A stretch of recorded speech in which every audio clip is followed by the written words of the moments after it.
Masih bersama kami di Trending Topik pemirsa dan masih membahas mengenai harapan baru legislator Sulsel yang memang hari ini baru diadakan pelantikan begitu untuk periode 2019-2024. Menarik tadi Pak Mini mengenai prolegda yang mungkin belum tuntas begitu di periode sebelumnya. Sebetulnya untuk program legislasi daerah itu idealnya haruskah memang selesai dalam satu periode atau boleh-boleh saja begitu ketika tidak selesai lalu dilanjutkan oleh periode berikutnya? Iya, capaian penyusunan prolegda ini kemudian menjadi peraturan daerah itu kan sesungguhnya menjadi salah satu alat ukur bagaimana kemudian performance kinerja anggota DPRD itu kemudian di mata publik. Jadi publik salah satu indikator yang bisa digunakan untuk melihat bagaimana kapasitas, bagaimana kemudian kinerja anggota-anggota DPRD kita, itu alat ukurnya dari situ. Dari capaian kemudian penyusunan prolegda itu menjadi perda begitu. Dari sekian banyak prolegda biasanya itu apakah akan semuanya bisa tercapai atau hanya separuh atau gimana? Ya, saya kira untuk prolegda itu kan kemudian disusun per setiap tahun. Itu berdasarkan kemudian daftar isian masalah yang sifatnya menjadi hal yang strategis. Harus kemudian ada norma hukum dalam bentuk peraturan daerah yang mengaturnya, dan ini bisa sumbernya dari dua. Yang pertama itu kemudian usulan dari eksekutif, dari pemerintah provinsi, dan yang kedua itu bisa muncul kemudian dari yang disebut dengan perda inisiatif dari anggota dari DPRD. Nah, saya kira ada hal yang kemudian harus diperbaiki di dalam proses perencanaan prolegda kita untuk tahun-tahun berikutnya, bahwa di dalam proses perencanaan itu kemudian bagaimana menyusun jumlah inventarisasi masalah itu yang bersifat rasional begitu, yang bersifat kemudian terukur sehingga sampai kemudian di akhir satu tahun itu kemudian itu capaian penyusunan prolegda itu kemudian bisa pada angka yang maksimum, tidak kemudian menyusun satu perencanaan yang bersifat muluk-muluk lalu kemudian tidak bisa tercapai secara maksimum. Nah, saya kira itu yang harus diperbaiki sehingga tidak perlu kemudian ada proses yang sampai harus menyeberang ke tahun berikutnya, karena pasti akan mengganggu juga penyusunan perencanaan untuk prolegda di tahun berikutnya. Artinya ada prolegda yang sampai menyeberang ke periode berikutnya itu karena kesalahan dari penyusunan prolegda sebelumnya, karena mungkin terlalu banyak begitu, tapi akhirnya pada saat proses eksekusinya malah tidak bisa, atau seperti apa?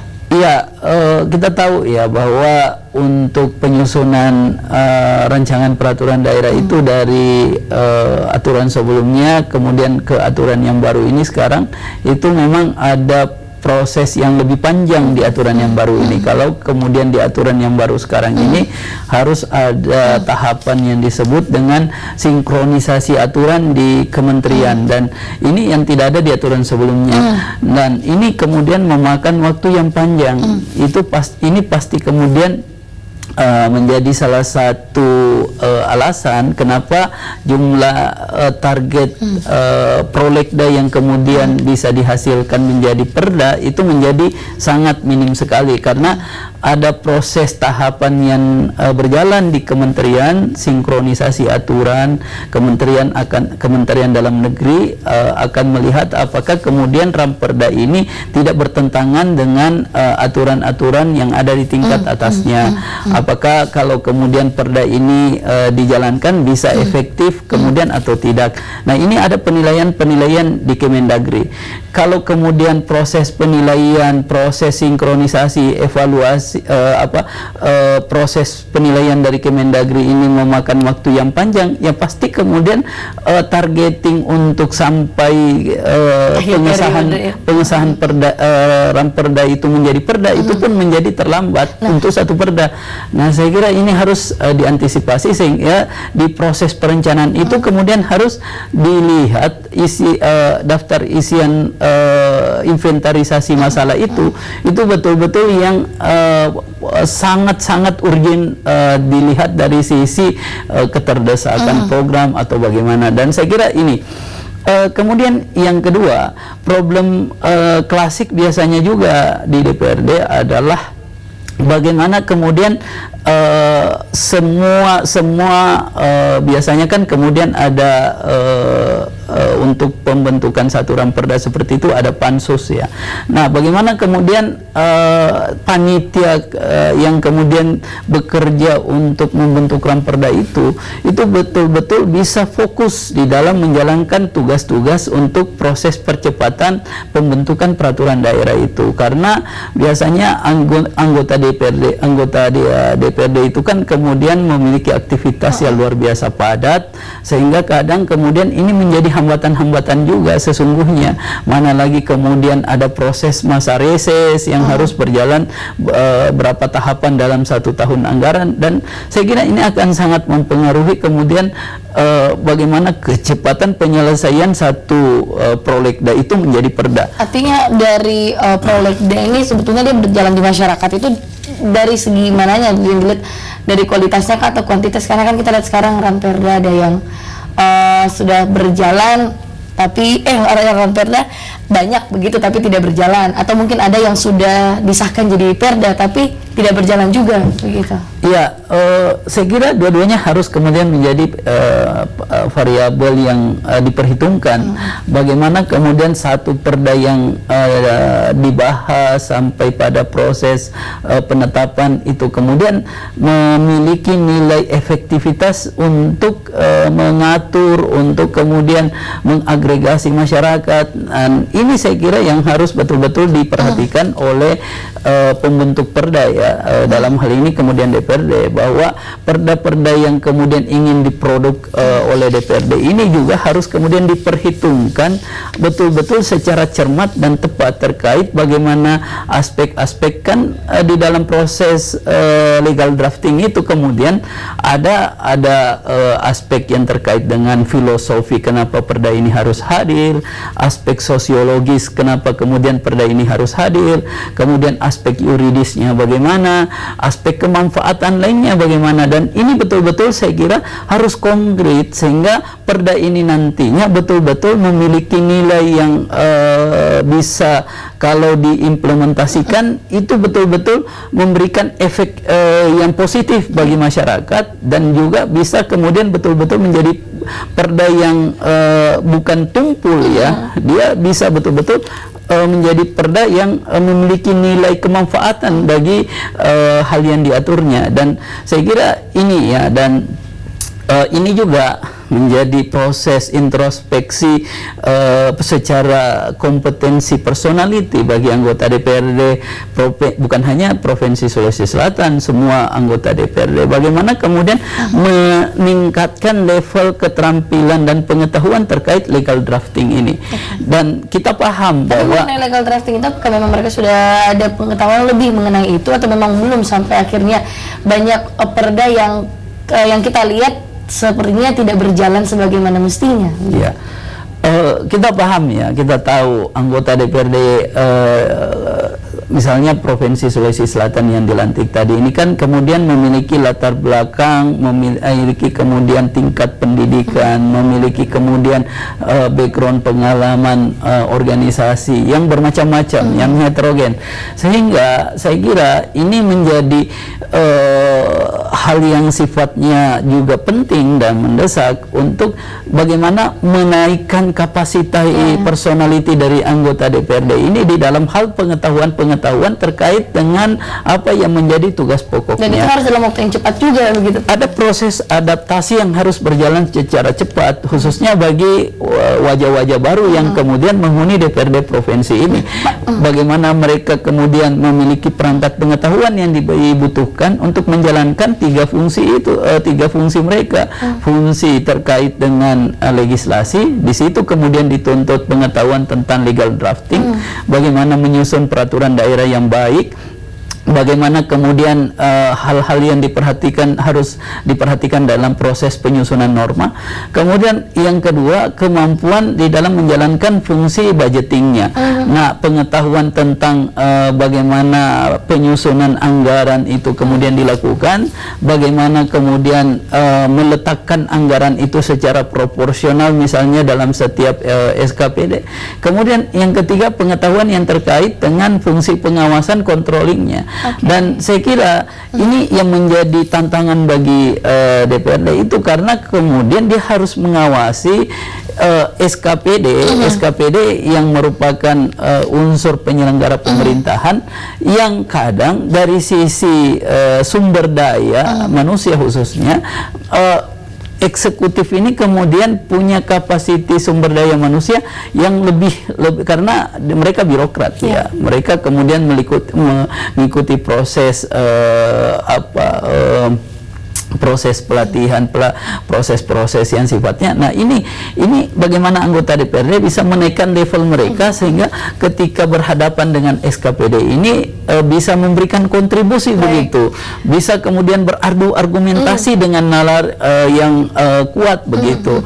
Jangan kemudian akhirnya apa yang disampaikan oleh legislatif itu cenderung kemudian hanya didengar aja lalu kemudian Baik. disepakati. Anggota DPRD harus memiliki kemudian nalar kritis yang kuat. Sebelum melanjutkan, mungkin saya mau potong sebentar, ada satu penelpon, ada Pak Akbar di Makassar. Selamat malam. Ya, Assalamualaikum warahmatullahi wabarakatuh. Waalaikumsalam. Saya sependapat dengan narasumber tadi bahwa kita harus tetap optimis dan yakin dengan kemampuan mereka yang tadi baru dilantik yang terhormat. Cuma sebagai masyarakat Kota Makassar atau Pulau Sulawesi Selatan, hanya 3 yang saya perlu titipkan.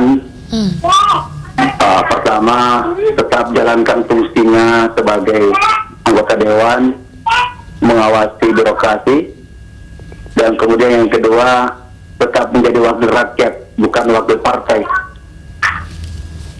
Dan yang terakhir yang sangat kami harapkan, karena di antara mereka yang dilantik ini bukan masa lalu, bukan bagian dari masa lalu. Jadi saya berharap titipan untuk hak angket itu tetap dijalankan, karena bapak-bapak semua dan ibu yang terhormat ini bukan bagian dari masa lalu. Jadi tidak ada beban untuk melanjutkan hak angket ini. Saya kira demikian. Terima kasih. Assalamualaikum warahmatullahi wabarakatuh. Waalaikumsalam warahmatullahi wabarakatuh. Terima kasih Pak dari Makassar. Mungkin sebelum menanggapi, mau dilanjutkan dulu yang tadi Pak, silakan. Ya, saya kira kita bicara begini, dalam konteks apa yang kemudian harus dimiliki oleh DPRD provinsi, maka biasa kemudian orang merujuk pada konsepsi 4 tas ya. Satu, terkait dengan kapasitas. Kapasitas di sini adalah kapasitas personality, kapasitas sosial yang harus dimiliki oleh anggota DPRD. Kapasitas personal tadi saya kira kita sudah bicarakan kemampuan teknis apa yang harus mereka miliki. Kapasitas sosial artinya mereka mampu kemudian merawat dan membina jejaring-jejaring simpul-simpul masyarakat pemilihnya.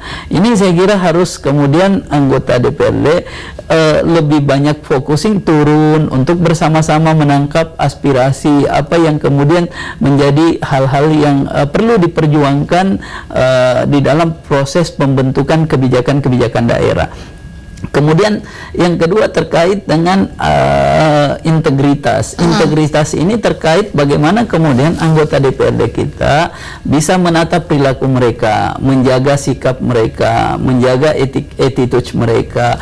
Ini kan adalah lembaga terhormat, sehingga kemudian harapan kita, harapan publik, bagaimana dari sisi integritas ini mereka menunjukkan sebagai kapasitas orang-orang yang betul-betul terhormat begitu.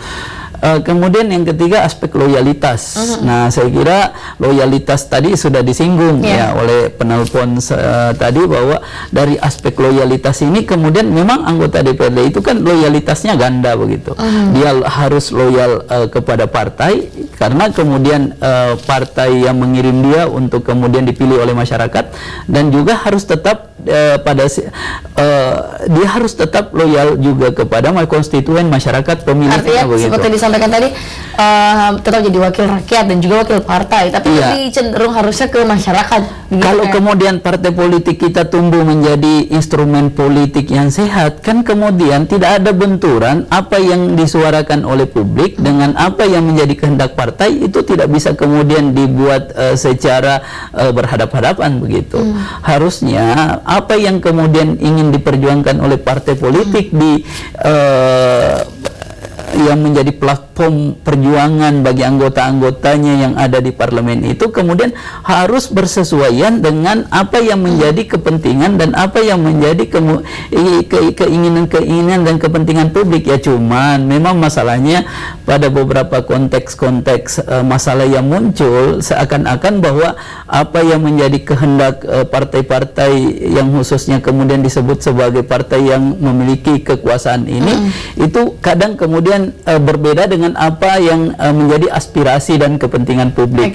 Dan saya kira disinilah kemudian dari sisi loyalitas anggota DPRD itu akan diuji. Dan saya ingatkan bahwa ada banyak anggota DPRD yang bertarung di periode pemilihan berikutnya itu kemudian ditinggalkan oleh konstituennya begitu. Tidak terpilih kembali. Salah satu yang berkontribusi adalah masyarakat tidak merasa mereka terwakili begitu. Mereka masyarakat kemudian merasa tidak punya hubungan dengan orang yang sebelumnya mereka telah pilih. Seharusnya juga mewakili mereka. Saya kira ini harus betul-betul diperhatikan. Ya. Baik, kita akan lanjut di segmen berikutnya lagi, Pak Lukman Irwan. Untuk pemirsa di rumah, kami kembali mengajak Anda di 041136810002. Anda jangan kemana-mana, tetap bersama kami di obrolan Karebosi.